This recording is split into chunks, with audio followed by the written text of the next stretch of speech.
خيركم من تعلم القرآن وعلمه۔ تم میں بہترین شخص وہ ہے جو قرآن سیکھے اور سکھائے۔ الفرقان Study Center۔ السلام علیکم ورحمۃ اللہ وبرکاتہ۔ الحمد للہ وکفى وسلام علی عبادہ الذین اصطفى، اما بعد، اعوذ باللہ من الشیطان الرجیم، بسم اللہ الرحمن الرحیم۔ النبی اولی بالمؤمنین من انفسهم وازواجہ امہاتہم۔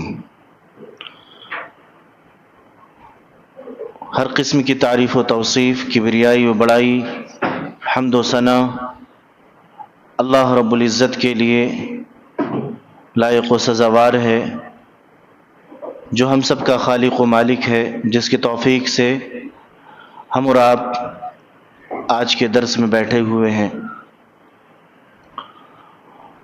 اس کے بعد درود و سلام نازل ہوں اللہ تعالیٰ کے بھیجے ہوئے تمام انبیاء کرام پر، خصوصاً آخری نبی جناب محمد الرسول اللہ صلی اللہ علیہ وسلم پر۔ اللہم صلی علی محمد وعلی آل محمد کما صلیت علی ابراہیم وعلی آل ابراہیم انک حمید مجید۔ اللہم بارک علی محمد وعلی آل محمد کما بارکت علی ابراہیم وعلی آل ابراہیم انک حمید مجید۔ آج کے درس میں امہات المؤمنین میں سے دو عظیم مائیں مومنوں کی،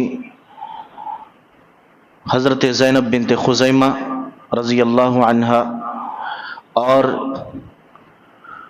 حضرت جویریہ بنت حارث رضی اللہ تعالی عنہا۔ سب سے پہلے زینب بنت خزیمہ رضی اللہ تعالی عنہا کی سیرت کے چند پہلو ہم اور آپ دیکھتے ہیں۔ حضرت زینب بنت خزیمہ رضی اللہ تعالی عنہا امہات المؤمنین میں سے ایسی خاتون تھیں جو صدقہ و خیرات کرنے میں، غرباء اور مساکین کا خیال رکھنے میں ہمیشہ صف اول میں رہتی تھیں، ہمیشہ آگے آگے رہا کرتی تھیں۔ اسی وجہ سے ان کو ام المساکین کے لقب سے ملقب کیا گیا۔ ام المساکین یعنی مساکین، مسکینوں کی مائیں، خیال رکھنے والی۔ اور یہ صرف اسلام قبول کرنے کے بعد نہیں، بلکہ اسلام کے قبول کرنے سے پہلے ہی سے ان کی یہ عادت مبارکہ تھی، اور اسلام جب انہوں نے قبول کیا تو یہ خوبی اور زیادہ ابھر کر کے آئی، اور زیادہ مساکین کا خیال رکھنے لگی۔ اور جاہلیت کے زمانے میں جو ان کو لقب ملا تھا ام المساکین، اسلام قبول کرنے کے بعد بھی ان کو ام المساکین کے نام سے یاد کیا جانے لگا۔ ان کے بارے میں ان کا جو نام ہے زینب بنت خزیمہ بن الحارث بن عبداللہ بن عمرو بن عبد مناف بن ہلال بن عامر بن صعصع الہلالیہ، مختصراً کہیں تو زینب بنت خزیمہ الہلالیہ۔ اور ان کے والد کا نام کیا ہے؟ الحارث بن عبداللہ۔ ان کی والدہ کا نام ہند بنت عوف بن زہیر بن الحارث، ان کی والدہ کا نام ہند تھا۔ نبی اکرم صلی اللہ علیہ وسلم کی زوجیت میں آنے سے پہلے یہ حضرت عبداللہ بن جہش رضی اللہ تعالی عنہ کی زوجیت میں تھی۔ نبی صلی اللہ علیہ وسلم کی بیوی بننے سے پہلے یہ کن کی بیوی تھی؟ حضرت عبداللہ بن جہش رضی اللہ تعالی عنہ کے۔ عبداللہ بن جہش رضی اللہ تعالی عنہ جب غزوہ احد میں شہید ہو گئے تو اس کے بعد اللہ کے نبی صلی اللہ علیہ وسلم سے ان کی شادی ہوئی۔ چونکہ عبداللہ بن جہش رضی اللہ تعالی عنہ یہ شہید ہو گئے تھے تو شہید کی بیوہ ہو گئیں یہ، اللہ کے نبی صلی اللہ علیہ وسلم ان کا سہارا بنے۔ اللہ کے نبی صلی اللہ علیہ وسلم نے ان کا ہاتھ تھاما، ان کے اوپر اپنا سر رکھا، ان کو تحفظ فراہم کیا کہ اکیلی نہ رہیں۔ نبی اکرم صلی اللہ علیہ وسلم نے شادی کا پیغام بھیجا، انہوں نے بخوشی قبول کیا، اور اس سے بڑھ کر کے سعادت کی بات کیا ہو سکتی ہے ایک خاتون کے لیے کہ نبی کی ازواج میں سے ان کا شمار ہو، کیونکہ ازواج مطہرات نبی صلی اللہ علیہ وسلم کی بیویوں کا الگ مقام ہے، الگ پہچان ہے، الگ خصوصیت ہے، ڈبل اجر ان کے لیے اللہ رب العالمین مقرر کیا ہے۔ تو اس طریقے پر اللہ کے نبی صلی اللہ علیہ وسلم نے ان سے شادی کی۔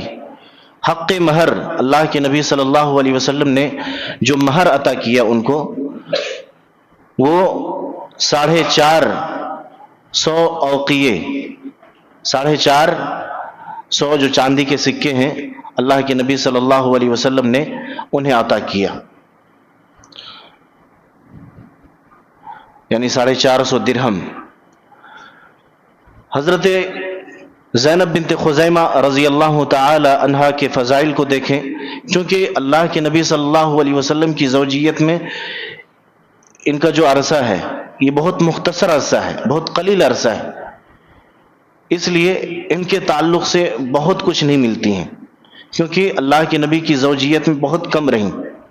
اللہ کے نبی صلی اللہ علیہ وسلم سے شادی ہوئی اور کچھ ہی عرصے بعد ان کا انتقال ہو گیا، کچھ ہی عرصے بعد ان کا انتقال ہو گیا۔ مدینہ میں انتقال ہونے والی ازواج میں سب سے پہلی بیوی یہ ہے۔ حضرت خدیجہ رضی اللہ تعالی کا انتقال کہاں ہوا؟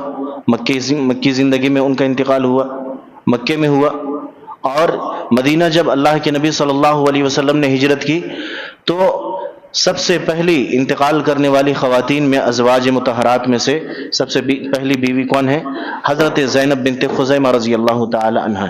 اس وجہ سے ان کے تعلق سے بہت زیادہ باتیں ہمیں اور آپ کو نہیں ملتی ہیں۔ ام المساکین یعنی سیدہ زینب بنت خزیمہ رضی اللہ تعالی عنہ کتنے سال تک اللہ کے نبی صلی اللہ علیہ وسلم کی زوجیت میں رہیں؟ اللہ کے نبی صلی اللہ علیہ وسلم کی زوجیت میں 2 یا 3 ماہ رہیں صرف۔ بعض مورخین نے یہ لکھا ہے کہ 2 یا 3 مہینے تک صرف، اور بعض نے لکھا ہے کہ 8 مہینے تک، اور یہی قول زیادہ راجح معلوم ہوتی ہے کہ شادی کے بعد رسول اللہ صلی اللہ علیہ وسلم سے رفاقت کا جو سفر کا جو دورانیہ ہے، جو مدت ہے، وہ 8 ماہ کا ہے۔ اللہ کے نبی صلی اللہ علیہ وسلم کے ساتھ یہ 8 ماہ تک رہیں، اور اللہ کے نبی صلی اللہ علیہ وسلم سے بہت زیادہ محبت کرنے والی تھی، بہت زیادہ خیال رکھنے والی تھی۔ ظاہر سی بات ہے جو مسکینوں کا خیال رکھے، جو اوروں کا خیال رکھے، وہ اپنے شوہر کا کتنا زیادہ خیال رکھیں گی۔ اور اللہ کے نبی صلی اللہ علیہ وسلم کی زوجیت میں 8 ماہ گزارنے کے بعد ان کا انتقال ہوتا ہے، اور ام المؤمنین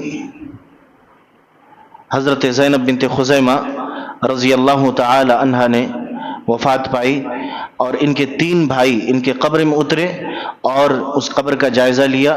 اس کے بعد اللہ کے نبی صلی اللہ علیہ وسلم نے جنازے کی نماز پڑھائی بقیع الغرقد میں، بقیع قبرستان میں یہ مدفون ہوئی۔ اس طریقے سے وہ اپنے خالق حقیقی سے جا ملی۔ تو یہ حضرت زینب بنت خزیمہ رضی اللہ تعالی عنہا کی مختصراً سیرت جو کتابوں میں مذکور ہیں۔ ان کی زندگی سے سب سے اہم چیز حاصل کرنے کی یہ ہے، سبق کے طور پر، درس کے طور پر، عبرت کے طور پر، کہ ان کا جو لقب تھا ام المساکین، صدقہ و خیرات میں پیش پیش رہنے والی. اور صحابیات کی زندگی کو دیکھیے تو وہ بھی بڑھ چڑھ کر کے فی سبیل اللہ میں، اللہ تعالیٰ کی راہ میں خرچ کرنے والی تھیں. تو یہ بھی اسی طریقے پر تھیں. اس کے بعد ہم اور آپ دیکھیں گے سیدہ جویریہ بنت الحارث رضی اللہ تعالی عنہ. یہ اللہ کے نبی صلی اللہ علیہ وسلم کی ازواج میں سے ہیں. جویریہ بنت الحارث رضی اللہ تعالی عنہ. حضرت جویریہ بنت حارث رضی اللہ تعالی عنہ کے بارے میں حضرت عائشہ صدیقہ رضی اللہ تعالی عنہ کہتی ہیں کہ میں نے جویریہ کے علاوہ کوئی خاتون نہیں دیکھی جو اس سے بڑھ کر اپنی قوم کے لیے بابرکت ثابت ہوئی. ان کی وجہ سے قوم کے سینکڑوں افراد جو جنگ میں قید کر لیے گئے تھے ان کی وجہ سے صرف آزاد ہوئے.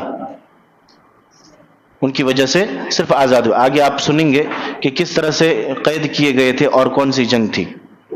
حضرت جویریہ بنت الحارث رضی اللہ تعالی عنہ یہ عالمہ، فاضلہ اور فقیہہ خاتون تھیں.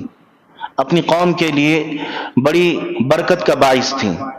دانشور، عقل مند خاتون تھیں.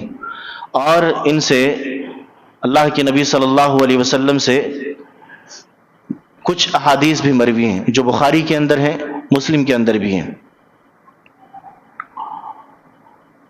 ان کا جو اصل نام تھا حضرت جویریہ کا برہ تھا. اللہ کے نبی صلی اللہ علیہ وسلم کے پاس جب آئیں تو اللہ کے نبی صلی اللہ علیہ وسلم نے نام چینج کر کے جویریہ رکھا. ان کا جو اصل نام تھا برہ تھا، اور اللہ کے نبی صلی اللہ علیہ وسلم کی زندگی میں آنے کے بعد اللہ کے نبی نے چینج کر کے جویریہ رکھا، جویریہ بنت الحارث.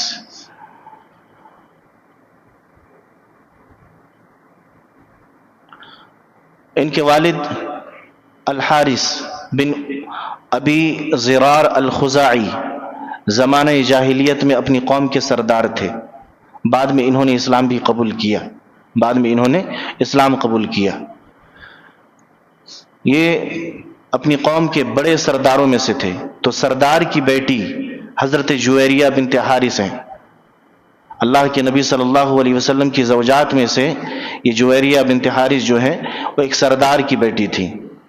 اللہ کے نبی صلی اللہ علیہ وسلم کے پاس آ کر کے انہوں نے اسلام کیسے قبول کیا، یعنی الحارث بن ابی زرار الخزاعی نے، جویریہ رضی اللہ تعالی عنہ کے والد نے، حافظ ابن حجر رحمۃ اللہ علیہ نے لکھا ہے کہ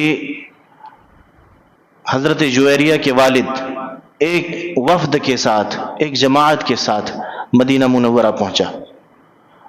اور چونکہ جنگ میں حضرت جویریہ قید ہو کر کے آئی تھی، مدینہ پہنچ چکی تھی قید ہو کر کے. یہ وفد دراصل ان کے والد کیوں لے کر آئے تھے؟ حضرت جویریہ کو چھوڑانے کے لیے، فدیہ کے طور پر واپس لانا چاہتے تھے. اور صورتحال وہاں پہنچ کر کے یہ معلوم ہوئی کہ جویریہ رضی اللہ تعالی عنہ کی شادی اللہ کے نبی صلی اللہ علیہ وسلم سے ہو چکی ہے. جب جویریہ رضی اللہ تعالی عنہ کے والد مقام عقیق پر پہنچے تو انہوں نے اپنے اونٹوں میں سے 2 اونٹ وہاں چھپا دیے اور باقی اونٹوں کو اللہ کے نبی صلی اللہ علیہ وسلم کے پاس ہدیتاً لے گئے، ہدیہ دینے کے لیے، گفٹ دینے کے لیے. انہوں نے سوچا کہ واپسی پر جب ہم واپس ہوں گے تو عقیق نامی جگہ پر جو 2 اونٹ چھپائے گئے تھے اسی اونٹ سے ہم لوگ سوار ہو کر کے اپنے قبیلے میں چلے جائیں گے. اللہ کے نبی صلی اللہ علیہ وسلم کے پاس آتے ہیں اور خدمت میں حاضر ہو کر کے کہتے ہیں کہ میرے پاس یہ اونٹ ہیں، آپ اسے بطور فدیہ لے لیجئے اور میری بیٹی کو آزاد کر دیجئے. اللہ کے نبی صلی اللہ علیہ وسلم نے فرمایا کہ ان 2 اونٹوں کا کیا معاملہ ہے جنہیں تم عقیق نامی جگہ پر چھپائے ہو؟ تو حیران اور ششدر ہو جاتے ہیں کہ ان کو کیسے معلوم ہوا. اور اسی وقت ان کو یقین ہو جاتا ہے کہ اللہ کا سچا رسول ہیں، یہ اللہ کے سچے رسول ہیں، اور زبان سے اشہد ان لا الہ الا اللہ وانک رسول اللہ یہ کلمات کہتے ہیں کہ میں گواہی دیتا ہوں کہ اللہ کے سوا کوئی معبود حقیقی نہیں اور آپ واقعی اللہ کے رسول ہیں۔ اس طرح سے وہ ایمان لے آتے ہیں، اسلام قبول کر لیتے ہیں۔ مسند احمد میں حضرت حارث بن زرار الخزاعی جو جویریہ کے والد ہیں، ان سے روایت نقل ہے، منقول ہے، کہتے ہیں کہ میں رسول اللہ صلی اللہ علیہ وسلم کی خدمت میں حاضر ہوا، آپ نے مجھے اسلام کی دعوت دی، میں نے اسلام قبول کر لیا۔ آپ نے مجھے زکوٰۃ ادا کرنے کا حکم دیا تو میں نے دائرہ اسلام کے بعد زکوٰۃ ادا کرنا شروع کر دیا، اور حکم دیا کہ میں اپنی قوم میں جا کر کے زکوٰۃ کو وصولوں، زکوٰۃ کو ایک جگہ جمع کروں، اور میں نے اللہ کے نبی صلی اللہ علیہ وسلم سے کہا کہ آپ کسی نمائندے کو بھیجیں ہمارے یہاں، ہم زکوٰۃ کو ایک جگہ اکٹھی کریں گے اور اس نمائندے کو ہم اس زکوٰۃ کی رقم کو دے دیں گے۔ اللہ کے نبی صلی اللہ علیہ وسلم نے کسی رکاوٹ کی وجہ سے نمائندہ بھیجنے میں تھوڑی تاخیر کر دی،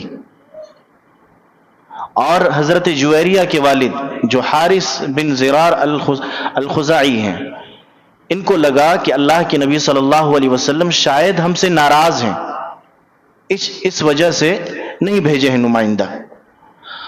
اللہ کے نبی صلی اللہ علیہ وسلم نے نمائندہ بھیجا، ولید بن عقبہ بن ابی معیط کو زکوٰۃ کا مال وصولنے کے لیے ان کی قوم کی طرف بھیجا، اور ولید بن عقبہ خوف زدہ ہو کر کے ان سے ملاقات بھی کیے بغیر واپس آ جاتے ہیں، ملاقات نہیں کیے قوم میں جا کر کے، اور واپس آ جاتے ہیں اور کہتے ہیں کہ ہم وہاں گئے تھے لیکن ہمیں مال زکوٰۃ نہیں دیا گیا، زکوٰۃ کا مال ہمیں نہیں دیا گیا، اور مجھے قتل کرنا چاہتے تھے وہ لوگ، اس لیے اپنی جان بچا کر کے میں واپس لوٹا ہوں۔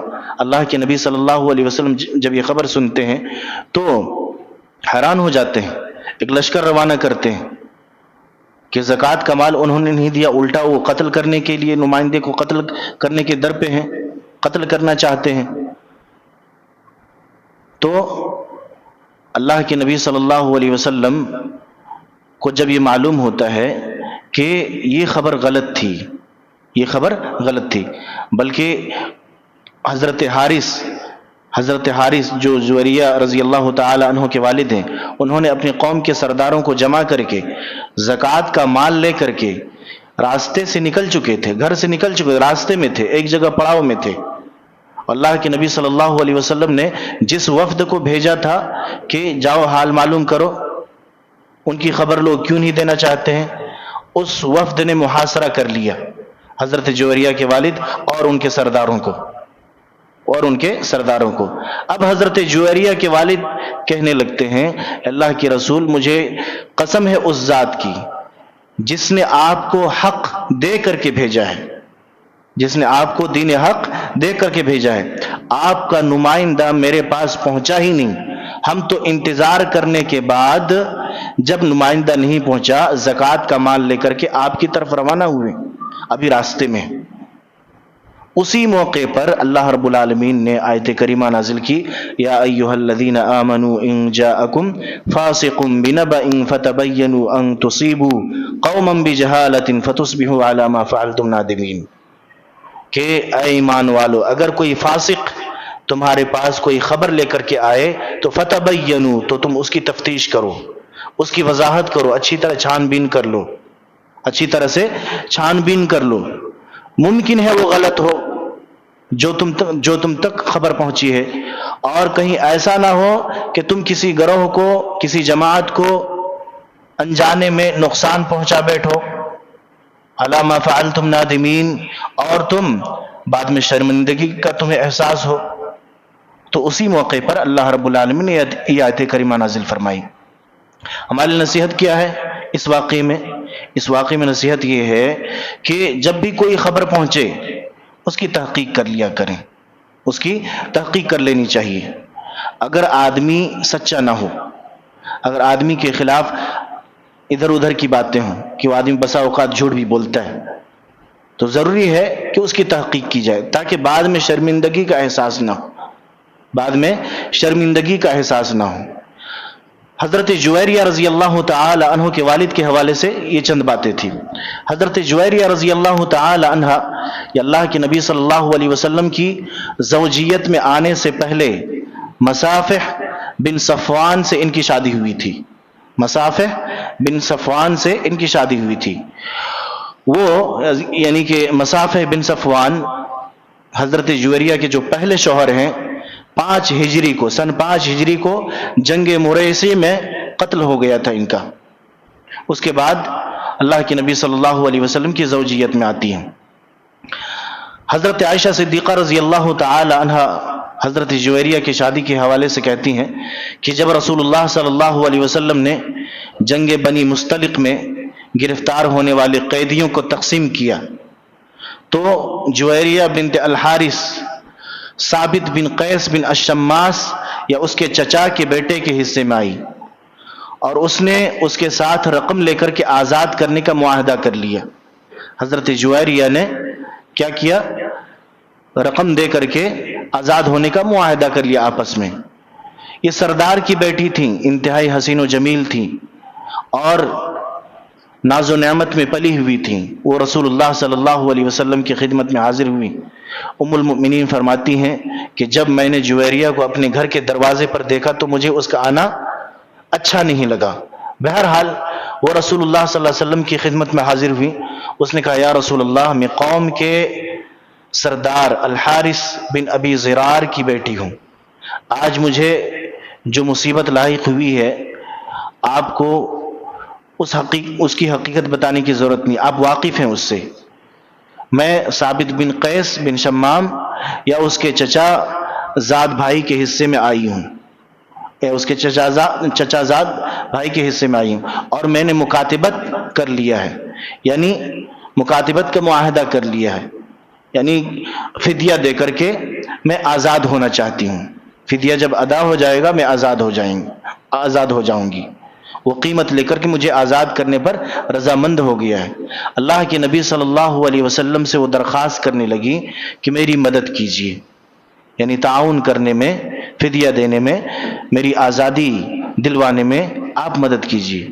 اللہ کے نبی صلی اللہ علیہ وسلم نے فرمایا اس سے بہترین اگر تمہارے لیے خوشخبری دے دی جائے تو تمہارا کیا خیال ہے؟ اس نے کہا یا رسول اللہ، وہ خوشخبری کیا ہے؟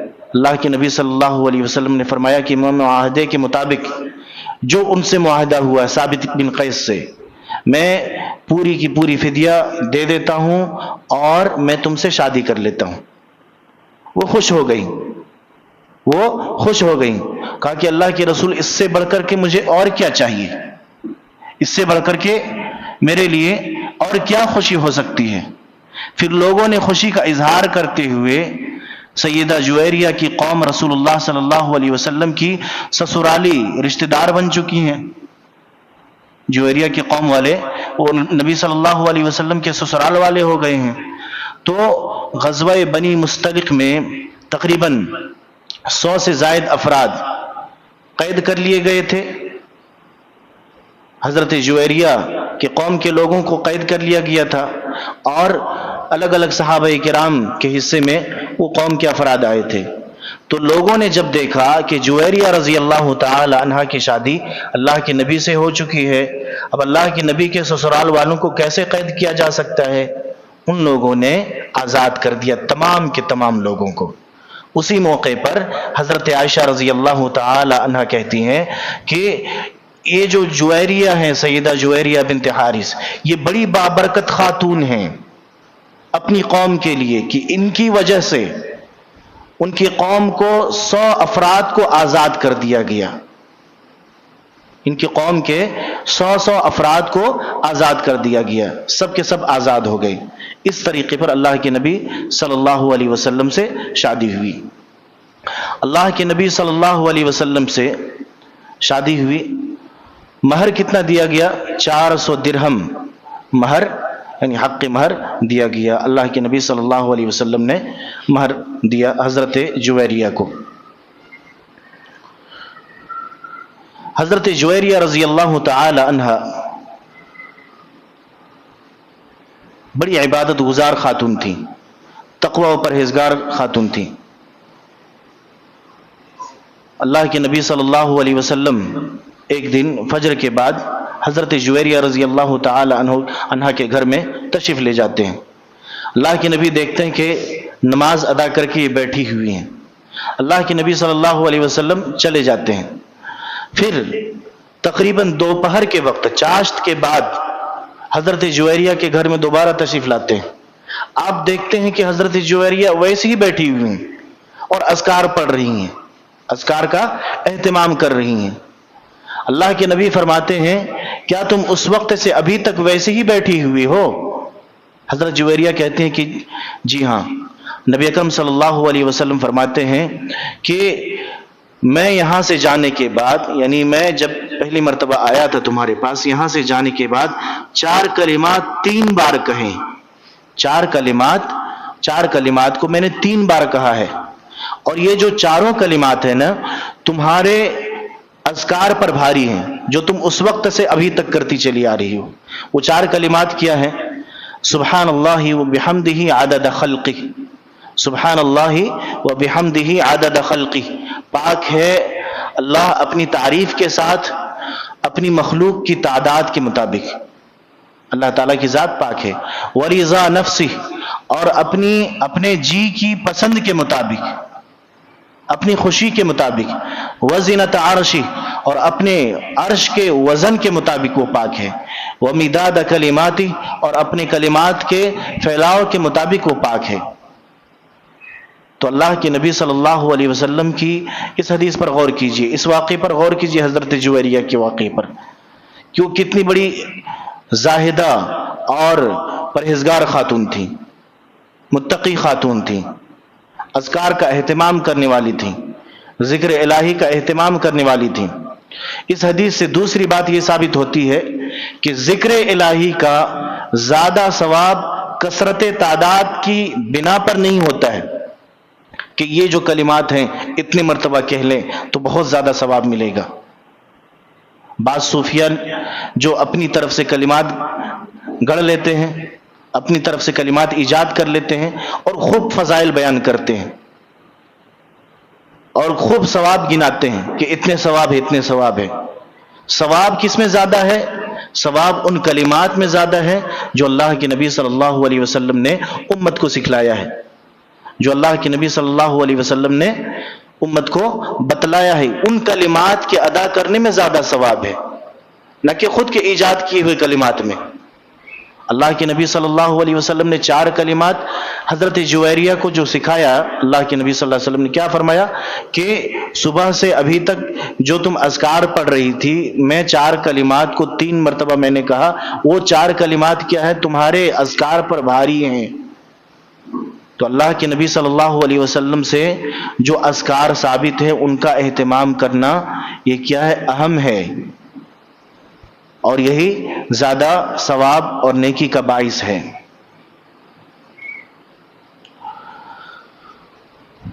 ہم نے جیسا کہ کہا حضرت جویریہ بنت حارث رضی اللہ تعالی عنہا بڑی پرہیزگار خاتون تھیں، جہاں اذکار کا اہتمام کرتی تھیں وہیں پر روزوں کا کثرت سے اہتمام کیا کرتی تھی، روزے رکھا کرتی تھیں۔ حضرت جویریہ بنت الحارث رضی اللہ تعالی عنہ فرماتی ہیں کہ جمعہ کے دن اللہ کے نبی صلی اللہ علیہ وسلم میرے پاس تشریف لائے، میں نے نفلی روزہ رکھا ہوا تھا۔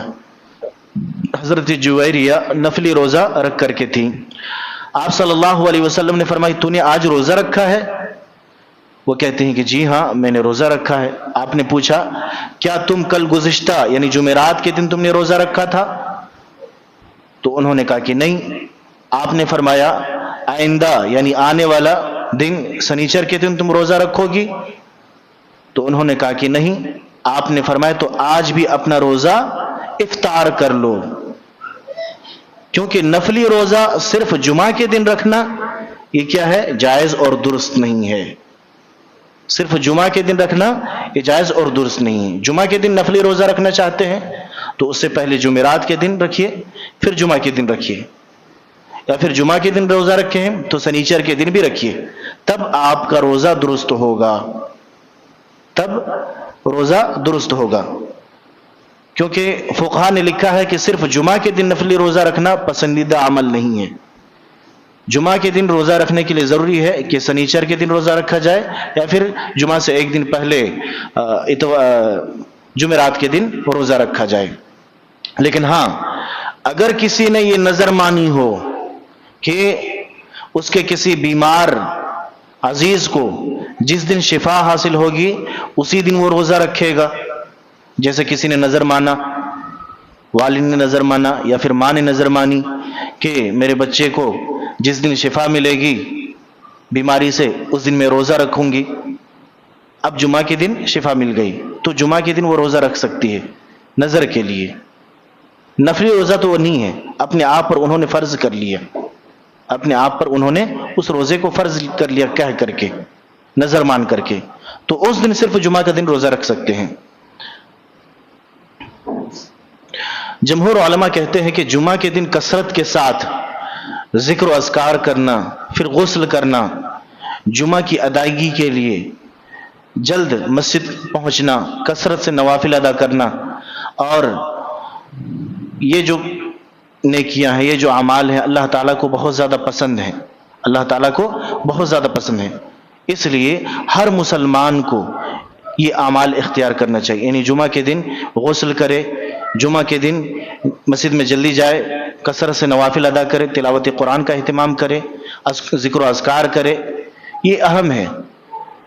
اگر کوئی شخص اب جمعہ کے دن نفلی روزہ رکھے گا تو اس کا بدن سست ہو جائے گا، فقہ نے لکھا ہے اس کا بدن کیا ہوگا؟ سست ہو جائے، کمزور ہو جائے گا، کاہلی اس کے اندر آ جائے گی، پھر مسجد وہ جلدی نہیں جائے گا، تھوڑا آرام کرے گا پھر جائے گا۔ تو اس وجہ سے ایک حکمت یہ معلوم ہوتی ہے، ایک ریزن یہ معلوم ہوتا ہے کہ جمعہ کے دن صرف جمعہ کے دن نفلی روزہ کیوں نہیں رکھنا چاہیے۔ المہم، حضرت جویریہ بنت حارث رضی اللہ تعالی عنہا یہ روزہ دار خاتون تھیں، یہ ان کی صفت ہے۔ حضرت جویریہ بنت حارث رضی اللہ تعالی عنہا فرماتی ہیں کہ ایک روز اللہ کے نبی صلی اللہ علیہ وسلم میرے پاس تشریف لائے اور فرمایا کہ کیا کھانا ہے؟ میں نے عرض کیا کھانا تو نہیں، البتہ کنیز کے لیے، یعنی جو خادمہ ہے، خادمہ کے لیے کوئی بکری کا گوشت بطور صدقہ دے گیا ہے، وہ موجود ہے۔ اللہ کے رسول صلی اللہ علیہ وسلم فرمائے کہ لائیے، یہ کنیز کے لیے صدقہ ہے لیکن ہمارے لیے ہدیہ ہے، کیونکہ نبی کے گھر والوں کے لیے، اہل بیت کے لیے صدقہ کیا ہے؟ جائز نہیں ہے، اہل بیت کے لیے صدقہ جائز نہیں، تو خادمہ کے لیے وہ صدقہ ہے، خادمہ کے لیے صدقہ۔ اب خادمہ کے پاس وہ صدقہ آ چکا ہے، اس کے بعد اللہ کے نبی صلی اللہ علیہ وسلم نے کیا فرمایا؟ یہ ان کے لیے صدقہ ہے، اگر ہم اس میں سے کچھ کھا لیتے ہیں تو ہمارے لیے ہدیہ ہو جائے گا ان کی طرف سے، کنیز کی طرف سے۔ تو یہ بات ہر مسلمان جانتا ہے کہ اللہ کے نبی صلی اللہ علیہ وسلم کے گھر والوں میں کئی دن تک چولہا نہیں جلتا تھا، آپ کی ازواج مطہرات کچھ ہی چیزوں پر گزارا کر لیا کرتی تھیں، کیونکہ امہات المؤمنین کے اندر صبر، قناعت اور پرہیزگاری، عبادت گزاری، یہ تمام کی تمام صفات بدرجہ اتم موجود تھی، مکمل طور پر موجود تھی۔ سیدہ جویریہ رضی اللہ تعالی عنہا بڑی عالمہ فاضلہ اور فصیحہ بلیغہ خاتون تھی، علم و ادب میں ان کا بڑا مقام تھا۔ ام المؤمنین سیدہ جویریہ رضی اللہ تعالی عنہا نے اللہ کے نبی صلی اللہ علیہ وسلم سے 7 احادیث روایت کرنے کا شرف حاصل کیا۔ اللہ کے نبی صلی اللہ علیہ وسلم سے حضرت جویریہ نے 7 احادیث روایت کی ہیں، اور 7 میں سے ایک بخاری کے اندر ہے اور ایک مسلم کے اندر ہے اور 5 دیگر کتابوں کے اندر ہے۔ ام المؤمنین سیدہ جویریہ رضی اللہ تعالی عنہا کی اللہ کے نبی صلی اللہ علیہ وسلم سے جو قبل شادی ہوئی تھی اس میں بھی کوئی اولاد نہیں ہوئی تھی، اور اللہ کے نبی صلی اللہ علیہ وسلم کی زوجیت میں آنے کے بعد بھی کوئی اولاد نہیں ہوئی۔ ان کا انتقال حضرت معاویہ بن ابی سفیان کے دور میں، حضرت معاویہ رضی اللہ تعالی عنہ کے دور حکومت میں ربیع الاول کے مہینے میں سن 56 ہجری میں ان کا انتقال ہوا، اور مدینہ منورہ کے اس وقت جو گورنر مروان بن الحکم تھے، انہوں نے ان کی نماز جنازہ پڑھائی، اور بعض مورخین کا یہ کہنا ہے، ان کا یہ خیال ہے کہ سیدہ جویریہ رضی اللہ تعالی عنہا نے 50 ہجری کو، یعنی 56 ہجری کے بجائے 50 ہجری میں 65 سال کی عمر میں وفات پائی، اور مروان بن الحکم نے ان کی نماز جنازہ پڑھائی اور بقیع قبرستان میں ان کو دفن کیا گیا۔ تو یہ حضرت جویریہ بنت الحارث رضی اللہ تعالی عنہ کی مختصراً سیرت کو ہم نے بیان کیا ہے۔ اللہ تبارک و تعالی سے دعا ہے کہ اللہ تبارک و تعالی ہم سب کو صحیح سمجھ کی توفیق دے، خصوصاً ہماری خواتین کو صحابیات کی زندگی کو پڑھنے کی توفیق دے، ان سے دروس اور عبرتیں اور اسباق حاصل کرنے کی توفیق دے، ان کو اپنا آئیڈیل بنانے کی توفیق دے۔ آمین۔ اقول قولی ھذا واستغفر اللہ لی ولکم ولسائر المسلمین فاستغفروہ انہ هو الغفور الرحیم۔